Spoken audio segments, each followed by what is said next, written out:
प्यारे बच्चों, आज हम कक्षा 5 की हिंदी की बुक के 8वें पाठ को पढ़ेंगे। पाठ का नाम है नया समाज बनाएं। हम इसकी व्याख्या करेंगे। तो सबसे पहले हम पाठ का सार जानेंगे। इस कविता में एक ऐसे समाज के निर्माण की कल्पना की गई है जो एक आदर्श समाज हो, जहाँ के लोगों में वसुधैव कुटुंबकम की भावना हो, जहाँ एक सबके लिए और सब एक के लिए हो। एक ऐसा समाज जहाँ सब समानता भाईचारे के साथ मिलजुल कर रहते हों और अपने सुगत भविष्य के सपने बुनते हों। तो अब हम पाठ शुरू करते हैं। आओ नया समाज बनाएं, इस धरती को स्वर्ग बनाएं। आओ नया समाज बनाएं, जाति पाति के बंधन तोड़े, अपनेपन की कड़ियां जोड़े।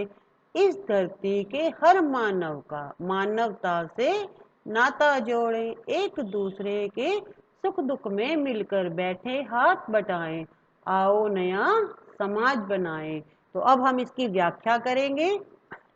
इसके कठिन शब्दार्थ हैं। समाज, समाज का अर्थ होता है लोगों का समूह है। स्वर्ग, एक ऐसा स्थान जहां सब प्रकार के सुख हो। कड़ियां जोड़ना, मेल करना। मानवता, मनुष्य होने का भाव। हाथ बंटाना, सहायता करना।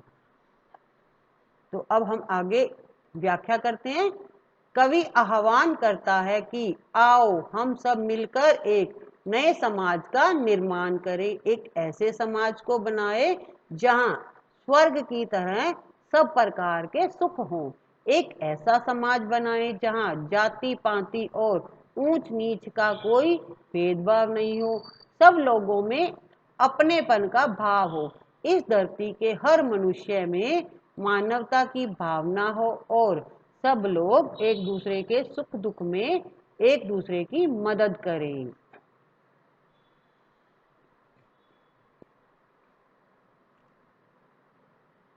इस माटी का कण कण चंदन, इसे करे हम शत शत वंदन।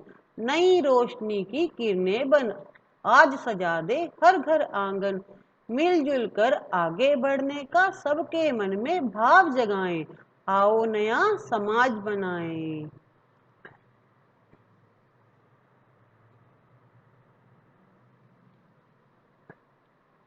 तो इसके कठिन शब्दार्थ हैं। वंदन, वंदन का अर्थ होता है प्रणाम। नई रोशनी, सुखद भविष्य। किरणें, आशा। भाव जगाना, विचार पैदा करना।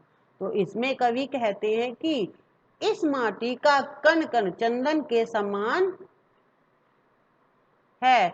भावार्थ यह है, अर्थ यह है कि यह धरती जिस पर हम रहते हैं यह वंदनीय है।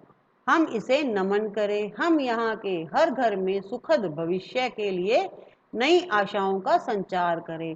हम यहाँ के लोगों में आपस में मिलजुल कर आगे बढ़ने, तरक्की करने की प्रेरणा भरें। सबके मन में इस प्रकार की भावना जगाएं। आओ नया समाज बनाएं। हमारा तीसरा पहरा है, श्रम को जीवन मंत्र बनाएं, ऊंच नीच का भेद मिटाएं। भारत माता के सपूत बन नव जीवन की अलख जगाएं। धरा सभी की, गगन सभी का, यही प्रेम संदेश सुनाएं। आओ नया समाज बनाएं। तो सबसे पहले हम इसके कठिन शब्दार्थ जानेंगे। जीवन मंत्र, इसका अर्थ होता है जीवन का लक्ष्य। सपूत, सपुत्र, नव जीवन, नया जीवन। अलख जगाना, नए विचारों का प्रसार करना। धरा, धरती। गगन, आकाश। उसमें कवि कहते हैं कि इस नए समाज में हम मेहनत से काम करने को अपने जीवन का लक्ष्य बनाएं। समाज में ऊंच नीच का भेदभाव समाप्त कर सभी के दिलों में आपस में प्रेम भाव पैदा करें। हम इस भारत माता के अच्छे पुत्र बनकर लोगों में नवीन विचारों, तरक्की और उन्नति के नए ज्ञान का प्रचार प्रसार करें। लोगों को यह संदेश दें कि यह धरती और आकाश हम सबका है। हम सब आपस में प्रेम भाव का प्रसार करें। अंत में कवि कहते हैं कि आओ हम एक ऐसा आदर्श समाज बनाएं। बच्चों, हमने इसमें कविता में पढ़ा है कि हमें नए समाज का निर्माण करना है जिसमें सब मिलजुल कर रहते हो, प्रेम भाव से रहते हो। अगली वीडियो में हम इसके प्रश्न उत्तर करेंगे। धन्यवाद।